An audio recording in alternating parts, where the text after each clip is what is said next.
পার হওয়ার পরে অবশ্যই একটা বাড়তি কনফিডেন্স তো দলের মধ্যে আছে, ইভেন পুরা দেশের মানুষের মধ্যেই আছে। বাট প্রত্যেকটা সিরিজ একটা একটা অপরচুনিটি। আমরা দুইটা ম্যাচই জেতার জন্য খেলবো এবং জেতার জন্য যে জিনিসগুলো ইম্পর্টেন্ট, প্রসেসটা ইম্পর্টেন্ট। সো আমাদের লক্ষ্য ওটাই থাকবে যে আমাদের কাজটা আমরা ঠিক মতো করতে পারছি কিনা। সো আমরা যদি আমাদের কাজটা ঠিক মতো করতে পারি অবশ্যই ভালো রেজাল্ট সম্ভব, but it is going to be very challenging.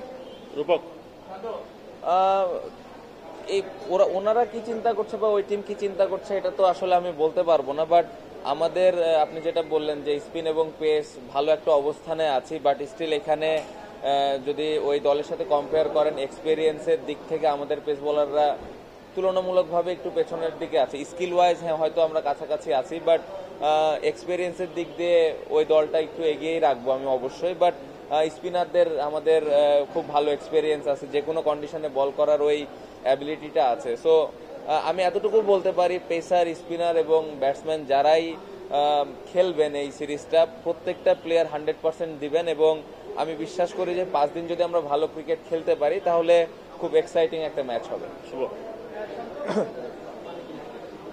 নাইমও আছে। সো ব্যবধানটা আসলে তখনই গড়া সম্ভব হবে যখন আমরা পুরো টিম হিসেবে খেলবো। শুধু স্পিনারদের যে দায়িত্ব তা না, ব্যাটসম্যান এবং পেস বোলার তাদেরও সমান দায়িত্ব আছে। সো পুরো টিম হিসেবে খেলাটা খুব ইম্পর্টেন্ট। আমরা যদি পুরো টিম হিসেবে খেলতে পারি অবশ্যই ভালো ক্রিকেট খেলবো আমরা ইনশাল্লাহ। একটু মাজারের পরে মনির। মাজার। আমার পার্সোনাল লক্ষ্য বাংলাদেশ টিম জিতুক, এটা আমার পার্সোনাল লক্ষ্য এবং আমার ইচ্ছা যে আমি অ্যাজ এ ব্যাটার হিসেবে দলকে যেন কন্ট্রিবিউট করতে পারি এবং ওটার জন্য যেরকম প্রিপারেশন নেওয়ার দরকার ছিল আলহামদুলিল্লাহ আমি নিতে পেরেছি। বাকিটা আল্লাহর ইচ্ছা। আমি আমার সর্বোচ্চ চেষ্টা করব যে দলকে যেন কন্ট্রিবিউট করতে পারি। মনির,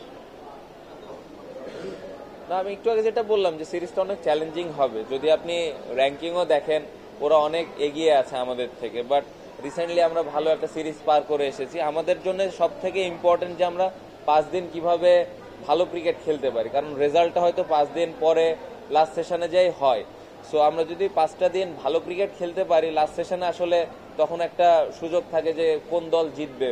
সো ইম্পর্টেন্ট হলো আমরা 5টা দিন ভালো ক্রিকেট কিভাবে খেলতে পারি, ওটার জন্য কি প্ল্যান করা দরকার এটা ইম্পর্টেন্ট।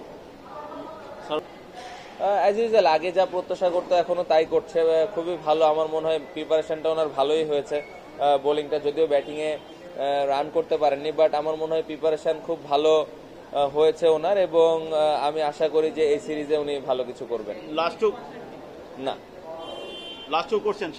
এটা একটা অপরচুনিটি, প্রত্যেকটা ম্যাচই আমরা জেতার জন্য খেলবো এবং এটা একটা অপরচুনিটি যে সুযোগ থাকবে জেতার। বাট আমি যেটা বললাম যে আগেই অত লম্বা চিন্তা না করে আমরা আমাদের স্ট্রেংথ অনুযায়ী যেন আমরা 5টা দিন ভালো ক্রিকেট খেলতে পারি এটা ইম্পর্টেন্ট। হ্যাঁ, ওইখানে তো আমাদের প্র্যাকটিস সেশন আছে, কোচের সাথে কথা হয়েছে, একটা তো প্ল্যান করা আছে, আমাদের প্র্যাকটিস শিডিউলটাও ওখানে রেডি করা আছে। সো আশা করছি যে ওইখানে যে আমরা ওইটা এক্সিকিউট করতে পারবো। ওকে, থ্যাংক ইউ।